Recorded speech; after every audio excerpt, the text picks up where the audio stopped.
Okay, so today I'm going to do a review of the Sennheiser HD480 Pro. Now, we already have a review of this headphone out on the channel from Griffin. Go and watch that if you haven't already. But that one focused a lot more on the HD480 Pro in the context of pro audio. Today, we're going to take a look at the HD480 Pro in the context of the audiophile options that are also available for closed-back headphones. And you might be shocked to learn this, but Griffin and I do in fact have different heads and ears. So today, like it or not, you're going to get my thoughts on this headphone in addition to what we've already put out on the channel. So let's get going with the review. Okay, quick disclaimer, this unit was sent over by Sennheiser Pro for review. That's not to be confused with the consumer division, but of course I haven't been paid to say anything in particular about this, and all thoughts and opinions here are my own as usual. Big thanks to Sennheiser Pro for sending it in for review. So let's just get going here and talk about the build, the design, and the comfort. And the first thing that stands out, the first thing that comes to mind is the visual design of this. It's awesome. Just like the Openback 490 Pro, there's a utilitarian or functional aesthetic to this kind of design that I really appreciate. And it's all black. And of course, with products like this, you have to ask yourself, how much more black can it get? And the answer is none. None more black. None more black. So of course, this design really speaks to me. There's that extra minimalist kind of aesthetic that I'm all about, and it's extra regular. Extra regular. It's the Metamucil of headphones. It just keeps it regular. I love that about it. One thing to note, when you first pick up this headphone, it feels a little bit like, you know, like it feels a little bit like this. It's just a little bit rickety. I don't think that it is. It doesn't feel cheap because it feels like this mechanism here is rather sturdy for how the cup moves, but there's really not that much to this headphone, and it is also really lightweight.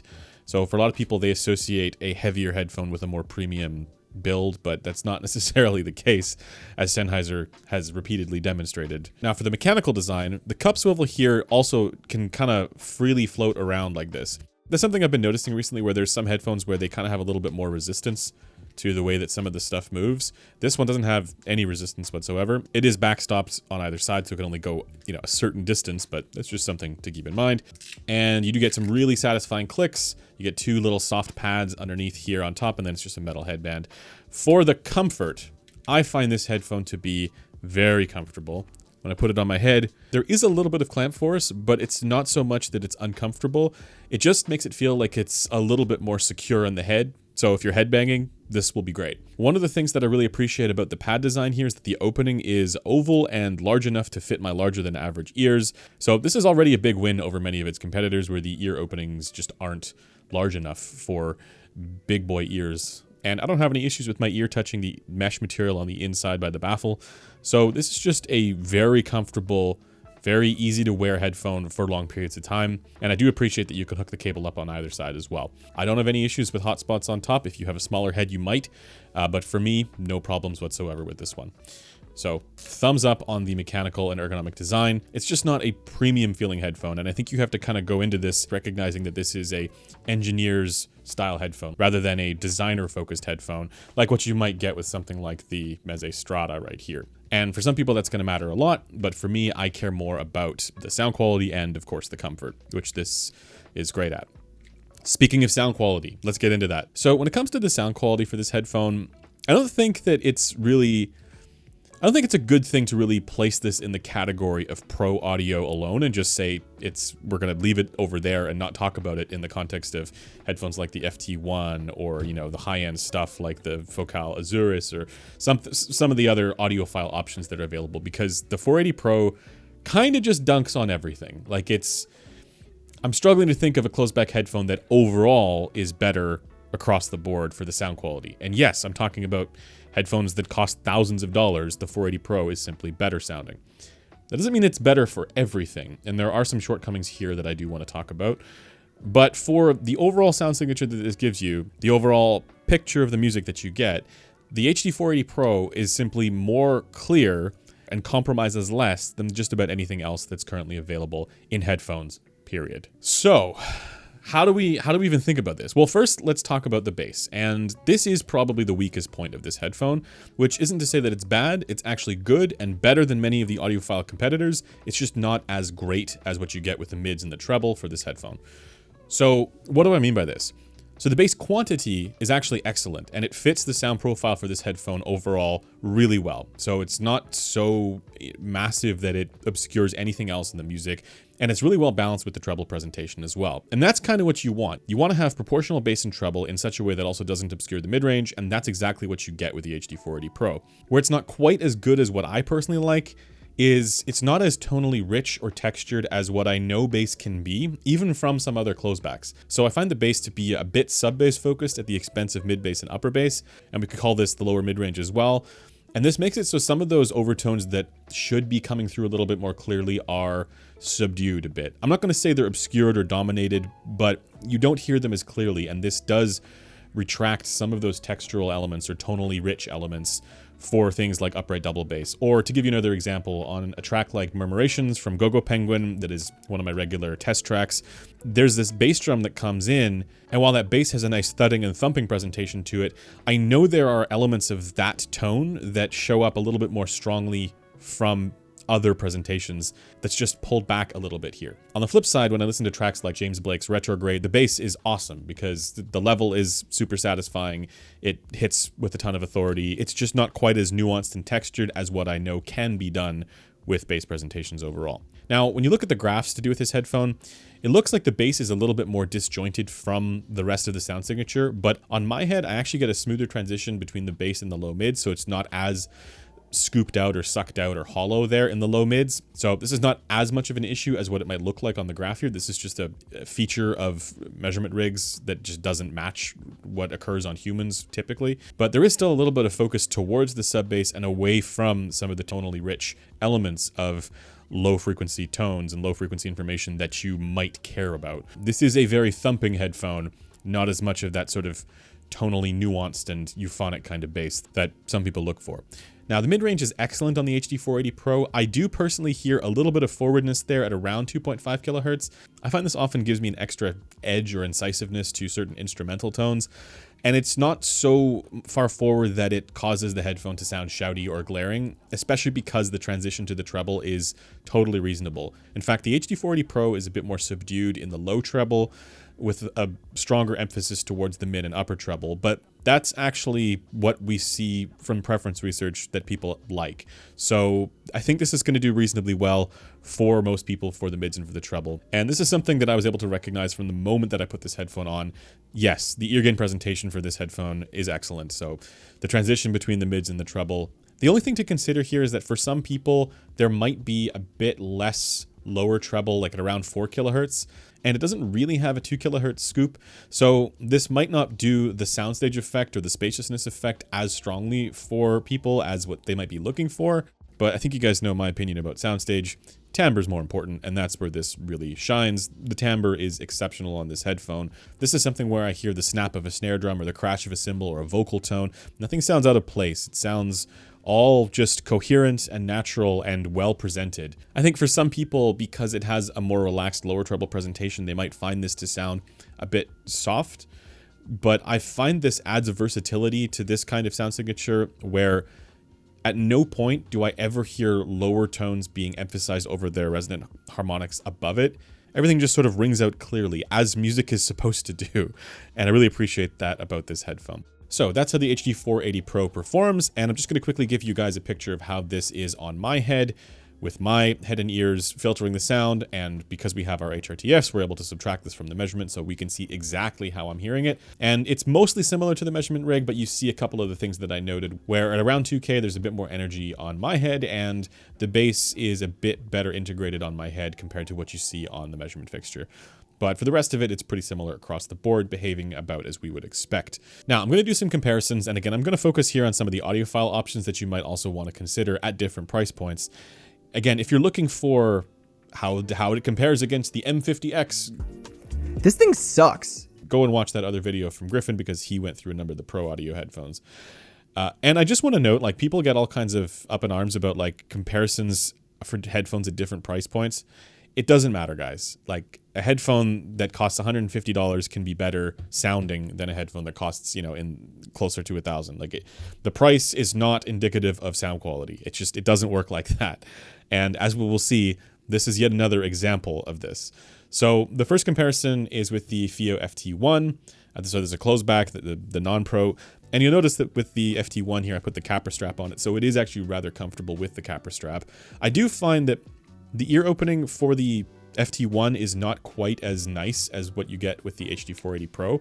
So overall, despite me putting a capper strap on the FT1, I find the HD480 Pro to be more comfortable, and it is also a little bit lighter. For sound quality, a lot of people really like the FT1, and this is an example of where the bass texture and tone is a bit more rich compared to the slightly drier kind of bass presentation that you get on the HD480 Pro. But that's not to say that the HD480 Pro is lacking in bass in any stretch. It's actually bass boosted, just focused more towards the sub bass. So if that's the sound signature that you prefer over that tonally rich kind of bass, the 480 Pro would be better. And then for the mids and for the treble, I think the 480 Pro is just better. There's a bit of a darkness to the ear gain for the FT1. And I say darkness here, don't think this means it doesn't have treble. It's actually got loss of treble. It's just that there's a bit of that sort of unevenness to the ear gain that can make it sound occasionally a bit dark. And that's an area where the HD480 Pro is a bit more clear sounding. And the treble is smoother, I find, as well. So I would give the bass win to the FT1, but the mids and the treble are just better on the 480 Pro. And I think, again, depending on how you like bass to sound, you could even give that to the HD480 Pro. It's just a better sounding headphone overall, in my opinion. More timbrally coherent, more clear sounding, more just effortless at everything. More incisive, all those words. Let's move over now to the Meze 99 Classics V2. And there are two areas where I actually prefer the Meze 99 Classics V2. Number one is in the bass. I find the bass, again, to be this more rich tone and textured kind of thing on the 99 Classics V2. And the second is in terms of sound isolation. So they're both closed back headphones, but when it comes to isolating me from my environment, the 99 Classics V2 is definitely better. That's one area where I feel the 480 Pro is just okay. So the music doesn't leak out or anything like that, but I don't find it to be amazing at preventing me from hearing, stuff going on in the other room. Whereas the 99 Classics V2 seemingly does a better job. But for the rest of the sound signature, like for the mids and for the treble, the HD480 Pro is just clearly superior. It's a much more smooth and coherent and detailed and clear presentation. And it's also more comfortable. So I choose the HD480 Pro over the 99 Classics V2. Let's compare it now to the Focal Azurus. And the Azurus is interesting because depending on how small or how large your head is, you can get a rather different response. And so if you have a large head, this headphone is typically more well received than if you have a small head, because there's a resonance that shows up in the treble depending on the clamp pressure that it has. And I happen to be somebody where the peak is not really much of a problem. But when I was listening to these headphones back and forth, a couple things stood out. The mid-range on both of them is rather good, but actually the bass I found to be more thumping on the 480 Pro, and on the Azurus, it's kind of just not even close to being as present in the bass, or especially in the sub bass. And then for the treble, the timbre is a bit more coherent on the HD480 Pro as well. So while I like the Azurus, I like the HD480 Pro's sound signature more. Now let's move up to the Meze Strata right here, and actually use this headphone with EQ because I find it very comfortable and I like the way that it feels in my hands. But for the sound quality, I don't really think it's all that close. The HD480 Pro is a much more timbrally coherent and appropriate sound. I sound like a broken record, but that's just the story when you compare to so many different closebacks. It doesn't matter that the Strata is significantly more expensive than the 480 Pro. The 480 Pro sounds better. The Strata has actually a rather rich and intense kind of bass, but it is a little bit disjointed from the rest of the sound signature. Again, some people might like that, but for me, it just is a little on the incoherent side. And then the upper treble is just way too much for me on that headphone. And normally, I like a bit of upper treble. I like a bit of excess air. But on the Strata, at least on this unit of it, it's just a lot. So maybe I need to try and get another unit of the Strata in, because I've seen some other measurements of this headphone where it's not as excessive in the upper treble. But comparing these two side by side, the HD480 Pro is just a better sounding headphone overall. And if I compare this to the DCA Noir X Closed, it's the same story. The Noir X Closed has this kind of honky and lean kind of mid-range presentation because it's a bit forward and excessive at around 2.5 kilohertz, 2.7 kilohertz. I said the same thing about the HD480 Pro, but it's just a lot more overboard on the Noir X Closed. This can make it have this extra edge and incisiveness, like I said, to certain instrument tones, but it's too far on the Noir X Closed. And with the 480 Pro, It's never overboard. The treble is a bit more present on the Noir X Closed, and in a way that does actually sound a bit more detailed and airy. And I think that's something that if you are looking for that more incisive presentation overall, the Noir X Closed is going to give you that, but it does come with timbral compromises, especially when it comes to vocals. So this is another area where I would choose the HD480 Pro between the two, and it's more comfortable. So I know I've been going through a lot here, and it's the same story over and over and over again, where basically the HD480 Pro is just better than the other headphones for sound quality. I hope that this is kind of a signal to everybody that this is what we want in closed-back headphones, and I feel this is kind of it's like a benchmark. Like if you're going to come out with a closed-back headphone, it should be at least this good. And I hope this is something that basically everybody takes a look at and takes seriously. Yes, it's in the pro market, it's not in the audiophile space, but everybody making audiophile headphones should take a look at this and go, oh, okay. Because what they've done here is really quite good. It doesn't mean that there's not room for improvement, because there is. And I would cite the way that they did the bass integration as one of the areas, and maybe a little bit of that, 3 to 5 kilohertz range. Like if I compare this to a headphone like the Head Audio D1, which is an open back, that one does this sort of, breath of fresh air kind of characteristic better than the 480 Pro does.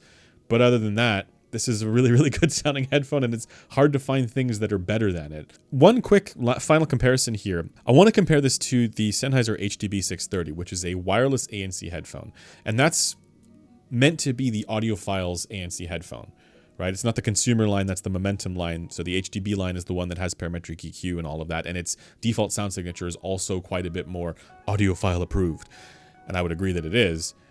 The main advantage of going with the passive HD480 Pro over the HDB630 is that it's smoother in the treble. I think there were also some situations on that headphone where the mid-range could be a bit forward, and for some people they were getting a bit of a resonance there in the mid-range that I didn't personally get, but the treble I found typically had a bit of excess at around like 11 kilohertz. There's a couple of jaggies there for me.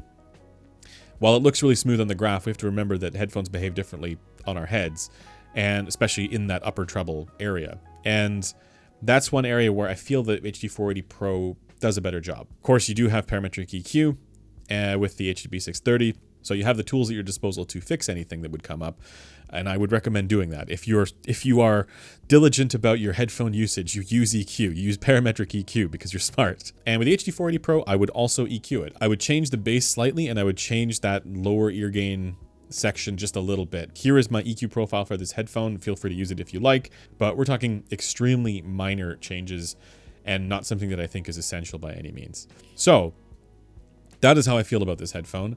I'm going to give you guys a ranking for this headphone. Just before I do that, I want to remind you guys that we fund all the reviews that we do here in part through YouTube and up on headphones.com. If you want to support what we're doing here, consider signing up for the memberships. If you do this through YouTube, you get to hang out with me for live streams and watch me do the behind the scenes testing of these products, along with some other behind the scenes videos that we do, just some fun stuff that we like to share with you guys. If you sign up to the membership here on YouTube, it buys me a coffee, and it also allows me to purchase other gear that I otherwise wouldn't be able to get in for review. But stay tuned to what we're doing up on headphones.com as well, because we should have some fairly exciting things for you guys in the near future here. So for the rating and ranking of the HD480 Pro, this one does rather well on my list. This one gets a 6.1 out of 10 for sound quality, with an overall score of 6.5 because it's very comfortable.